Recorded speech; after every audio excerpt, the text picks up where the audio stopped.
Hello बच्चा लोग, welcome to the channel एड्यूनिटी। मेरा नाम मोहित गोइंका है और मैंने आईआईटी खड़गपुर से इंजीनियरिंग किया है। इस वीडियो में हम लोग डिस्कस करने जा रहे हैं मैग्नेटिज्म एंड ईएमआई के क्वेश्चन जो कि आपके जेईई मेन 2021 फरवरी अटेम्प्ट में पूछे गए थे। ठीक है, इन दोनों टॉपिक्स को क्लब करने का एक ही कारण है क्योंकि सवाल बहुत ज़्यादा नहीं पूछा गया था, काफ़ी अनबैलेंस्ड पेपर रहा था, राइट। तो इन दोनों को हम लोग एक साथ ही देखेंगे। ठीक है, तो चलिए स्टार्ट करते हैं इस वीडियो को। तो ये अपना पहला क्वेश्चन है, कहता है कि a soft ferromagnetic material is placed in an external magnetic field, the magnetic domains. आपके पास चार ऑप्शंस हैं। ठीक है, तो ये आपका एक फैक्चुअल क्वेश्चन है और ऐसे क्वेश्चन देने का मेन एम्फेसिस यही है कि बच्चे एनसीईआरटी को सीरियसली ले और इसे अच्छे से रीड करे क्योंकि ये बुक में से ही सवाल डेवलप किया गया है। ठीक है, तो आप सबको ये पता होना चाहिए, ये थ्योरी का पोर्शन है, that in a ferromagnetic materials domains होता है। डोमेन्स होता है कहने का मतलब है, suppose this is the ferromagnetic material, तो यहाँ पे छोटे छोटे इस तरीके से डोमेन्स होते हैं और हर डोमेन में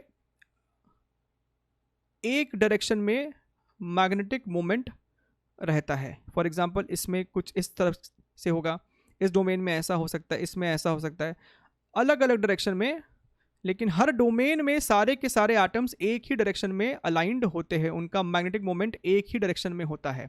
ठीक है, ओवरऑल बल्क का मैग्नेटिक मोमेंट नहीं होता है, लेकिन जैसे ही आप इस चीज़ को एक एक्सटर्नल मैग्नेटिक फील्ड में लगा दोगे, देन जो मैग्नेटिक मोमेंट्स है डोमेन के अंदर, they will get aligned along the magnetic external magnetic field, right. अब जो इसके अलोंग अलाइन होंगे वो तो साइज में ग्रो कर जाएंगे, राइट। इट में increase in size, the domain size में इंक्रीज, और जो इनके अपोजिट डायरेक्शन में अलाइन हो जाएंगे, राइट, वो डिक्रीज कर जाएंगे, राइट। तो इसलिए इट में इंक्रीज और डिक्रीज। ठीक है, और ओरिएंटेशन तो चेंज हो ही रहा है, राइट। जो ऐसे थे वो ऐसे हो जाएंगे, ठीक है, और जो इसके अपोजिट डायरेक्शन में थे उनका डोमेन साइज जो है वो डिक्रीज हो जाएगा। ठीक है, तो इसलिए आपका ऑप्शन नंबर 4 सही है। चलिए अगला सवाल देखते हैं, क्वेश्चन नंबर 2। ठीक है, figure shows a circuit that contains 4 identical resistors of 2 ohm each, और इंडक्टर भी है आपके पास 2 मिली हेनरी का, आइडियल बैटरी है 9 वोल्ट्स का। ठीक है, the current I just after the switch S is closed will be. अब सिंपल सा एक कॉन्सेप्ट है कि जब आप स्विच को जस्ट क्लोज करते हो, that is at T equals to 0, inductor जो होता है it behaves as an open circuit. कहने का मतलब है, सपोज ए और बी टर्मिनल के अक्रॉस आपने इंडक्टर लगाया है, तो समय शून्य पे ए और बी के अक्रॉस बेसिकली कुछ भी नहीं है, it is an open circuit, इसके थ्रू कोई करंट पास नहीं करेगा। तो this question now becomes Fairlie simple. समय शून्य पे यहाँ पे इस वाले में कोई भी करंट नहीं होगा, इस वाले में कोई भी करंट नहीं होगा, सो बेसिकली आपका सर्किट सिर्फ इतना ही है। This is your effective circuit right now. और अब आई निकालना कोई मुश्किल बात नहीं है, I is equal to E upon capital R plus R. यही दो रेजिस्टेंस है जो कि सीरीज में भी है, 2 इंटू आर कर देते हैं, ये हो गया आपका 9, 2 इंटू आर आपका दिया हुआ है 2, so this becomes 9/4, that is your 2.25 ampere. तो ये सवाल का आंसर हो गया। ठीक, चलिए आगे बढ़ते हैं। अगला सवाल question number 3, again a factual question है, ferromagnetic material below the Curie temperature a domain is defined as. ठीक है, तो आपको पता होना चाहिए कि क्यूरी टेम्परेचर के अबव फेरोमैग्नेटिक मटेरियल जो होता है वो पैरामैग्नेटिक की तरह बिहेव करने लगता है, यानी कि मैग्नेटाइजेशन डिसइंटीग्रेट हो जाता है, वैनिश हो जाता है काइंड ऑफ। ठीक है, और क्यूरी टेम्परेचर के पहले it is highly magnetise, basically saturated mode में होता है। तो ऑप्शन नंबर 4 इसके लिए सही होगा, a macroscopic region with saturation magnetisation, right, with saturation magnetisation. और ये मैक्रोस्कोपिक है, राइट, माइक्रोस्कोपिक नहीं, इट इज़ मैक्रोस्कोपिक, साइज इसका सिग्निफिकेंट है। ठीक है, चलिए, तो 4th is the correct answer. आगे बढ़ते हैं, क्वेश्चन नंबर 4। यहाँ पे हमसे कहता है, a proton, a deuteron and an alpha particle are moving with the same momentum, ठीक है, in a uniform magnetic field. The ratio of magnetic forces acting on them and their speed is how much? ठीक है। तो सबसे पहले तो हम लोग बना लेते हैं एक सिंपल सा table to understand the masses and charges of proton, deuteron and alpha particle. ठीक है, प्रोटॉन का चार्ज अगर Q है तो ड्यूटरॉन का भी Q होगा। ड्यूटरॉन है क्या? बेसिकली ड्यूटेरियम के न्यूक्लियस को ड्यूटरॉन बोलते हैं, ठीक है, और उसके न्यूक्लियस में एक प्रोटॉन है और एक न्यूट्रॉन है, राइट। तो चार्ज तो सिर्फ प्रोटॉन की वजह से होगा, तो अगर प्रोटॉन का चार्ज हमने Q बोला है तो ड्यूटरॉन का भी Q होगा, और अल्फा पार्टिकल का हमें पता है ट्वाइस हो जाएगा 2Q। प्रोटॉन का मास अगर हमने m बोला है तो ड्यूटरॉन का m नहीं होगा, 2m हो जाएगा। प्रोटॉन और न्यूट्रॉन दोनों है वहाँ पे, और अल्फा पार्टिकल का 4m होता है, राइट। अब देखिए, अब बात करते हैं, सवाल में कहता है कि मोमेंटम सेम है, मोमेंटम जो है वो सेम है, राइट। इसका मतलब ये है कि मास इनटू वेलोसिटी तीनों का सेम होने वाला है। So if mass into velocity is constant for every particle, and हमें दिख रहा है यहाँ पे कि masses का ratio mass of proton is to mass of deuteron is to mass of alpha, this is how much? 1:2:4, 1:2:4। इसका मतलब velocity किस रेशियो में होगा या फिर स्पीड किस रेशियो में होगा?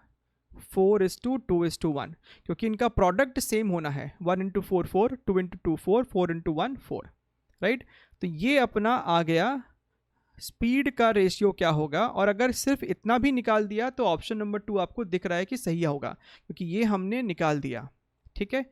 But still let us find magnetic force ratio also. अब ये जो मैग्नेटिक फोर्स होगा that is your QVB, basically force will be proportional to product of Q and V, ठीक है। आपके पास यहाँ पे वेलोसिटी का रेशियो है, आपके पास चार्ज का भी रेशियो है, charge of proton is to charge of deuteron is to charge of alpha is 1:1:2, implies force का रेशियो क्या हो जाएगा? Force of proton is to force of deuteron is to force of alpha, multiply कर दीजिए, 4:1 is to 2:1 is to 1:2, which is basically 2:1:1। So ये आपका सही option है, ठीक।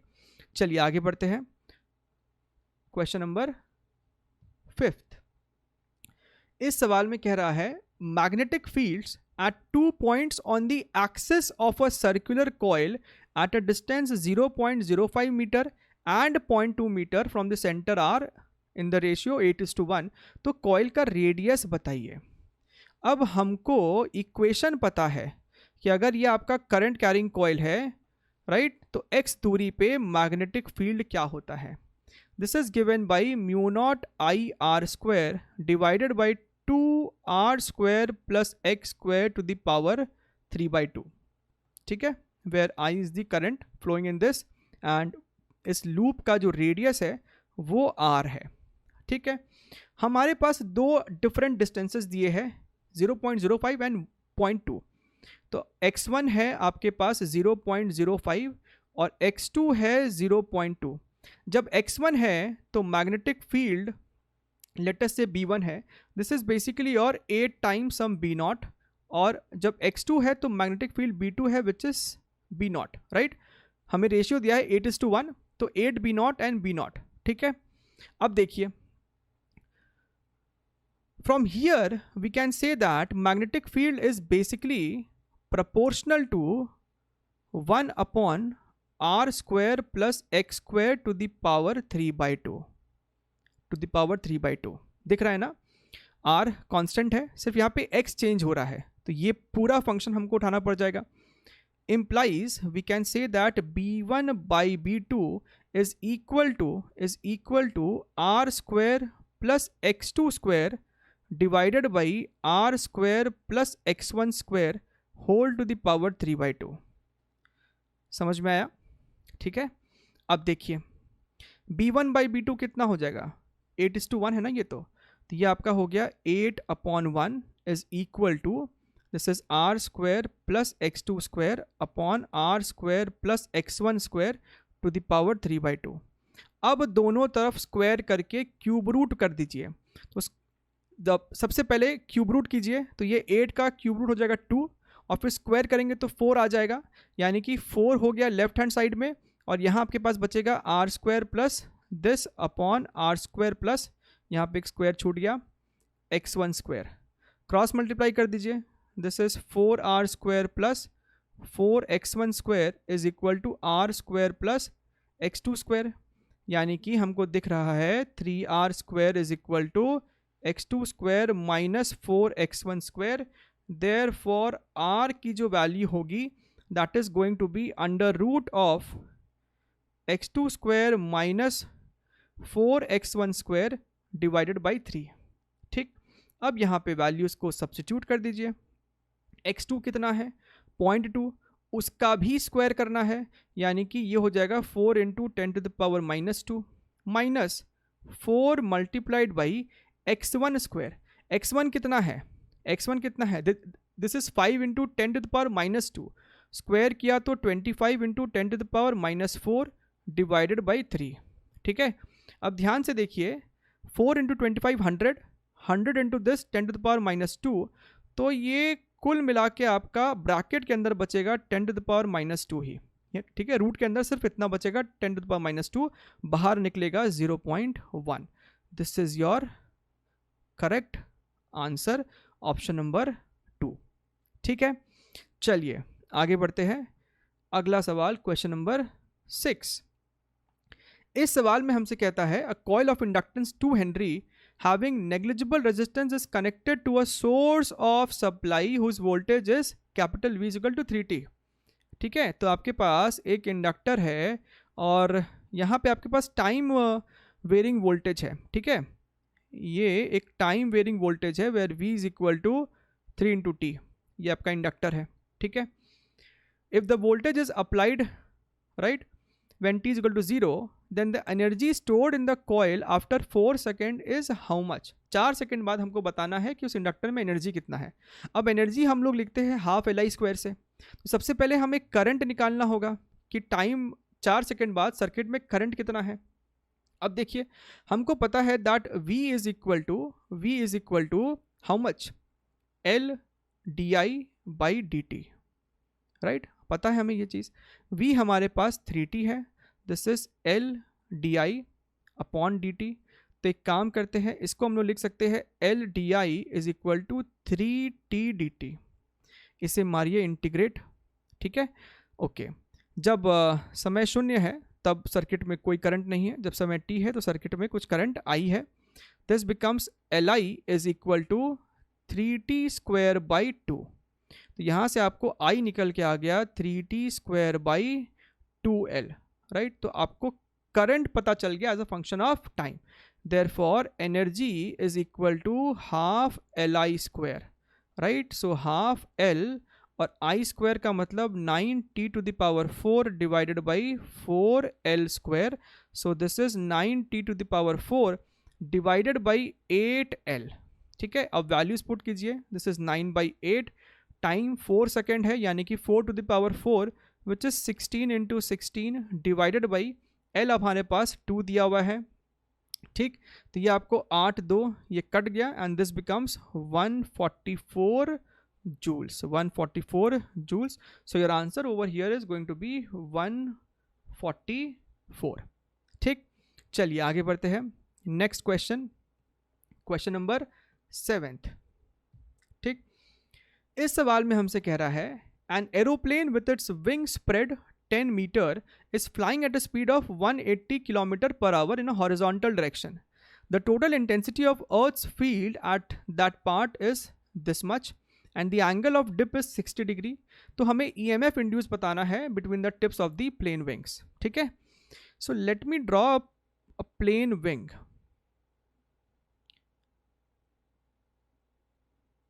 Let us say that this is the plane wing and ये इस तरीके से मूव कर रहा है। ठीक है, स्पीड कितना है 180 km/h। इसको कन्वर्ट करो मीटर पर सेकेंड में तो कितना जगह 5/18 which is 50 metres per second. This fellow is 15 metres per second. Velocity पता है, लेंथ हमें दे रखा है 10 मीटर्स है। ठीक है, सो ये लेंथ हमें दे रखा है 10 मीटर्स है। अब आपको पता है कि अगर आपको इंड्यूस्ड ईएमएफ निकालना है you have to think in the lines of BLV। ठीक है, हमारे पास बी तो है लेकिन वो टोटल इंटेंसिटी है, हमें एंगल ऑफ डिप भी दिया हुआ है। ध्यान से समझिए, हमारे पास जो मैग्नेटिक फील्ड है that is something like this, this is the magnetic field, right. और एंगल ऑफ डिप क्या होता है, angle made by this field with the horizontal, ठीक है। तो ये थीटा हमको दिया 60 डिग्री। तो इस फील्ड का दो कंपोनेंट होगा, एक हॉरिजॉन्टल कंपोनेंट और एक हो जाएगा वर्टिकल कंपोनेंट। अब आप ध्यान से समझिए, तो हमें यहाँ पे वर्टिकल कंपोनेंट रिक्वायर्ड है, क्योंकि हॉरिजॉन्टल कंपोनेंट तो हॉरिजॉन्टल कंपोनेंट लेंथ के अलोंग हो जाएगा, ठीक है, लेंथ के अलोंग हो जाएगा, इसके प्लेन में हो जाएगा। सो बेसिकली इसके प्लेन में हो जाएगा, वेलोसिटी और लेंथ के प्लेन में ही हो जाएगा। तो आपको रिजल्ट उससे जीरो आएगा इंड्यूस्ड ईएमएफ का। हमें वर्टिकल कंपोनेंट में इंटरेस्ट है, वर्टिकल कंपोनेंट में इंटरेस्ट है, दिस कंपोनेंट BV। अब हम लगा सकते हैं यहाँ पे induced EMF is equal to BLV। BV is what, B0 sin theta multiplied by L into V. Now B0 is 2.5 multiplied by 10 to the power minus 4. Sin 60 degree is root 3 by 2. Capital L is length, that is 10. Velocity is 50. ठीक है, okay. So this is how much, ये आपको हो जाएगा 25। सो 250 और rather 250 into 2.5 आपका कितना हो जाएगा, 62.5। This is 62.5 multiplied by root 3 multiplied by 10 to the power minus 3। हमें आंसर निकालना है मिली वोल्ट के टर्म्स में। तो ये आपका वोल्ट है, 10 to the power minus 3 को अगर हटा दो यहाँ से, so this is milli volt, ठीक है। इसका मतलब आंसर जो होगा वो 62.5 से ज़्यादा होगा और इसके ट्वाइस से तो कम होगा, यानी कि 120 से तो कम होगा। और यहाँ पे एक ही ऑप्शन बैठ रहा है, दैट इज 108.25। इसको मल्टीप्लाई भी करोगे तब भी ये आंसर निकल के आएगा, लेकिन एक तरीका दिखा दिया कि किस तरीके से हम जल्दी आंसर को टिक कर सकते हैं, ठीक है। तो ये सवाल का आंसर हो जाएगा, right, okay. So this was all about magnetism and EMI from JEE Main 2021 February attempt. Comment section में ज़रूर लिख के बताइएगा कि how you are finding these videos, are they helping you or not, and which other topic you would highly want for your upcoming exams for PYQs, right? And जिन्होंने अब तक channel को सब्सक्राइब नहीं किया है, do subscribe the channel, hit the bell icon, like this video and share it as much as possible. हम लोग मिलते रहेंगे ऐसे वीडियोज़ में, तब तक के लिए टेक केयर, बाय बाय।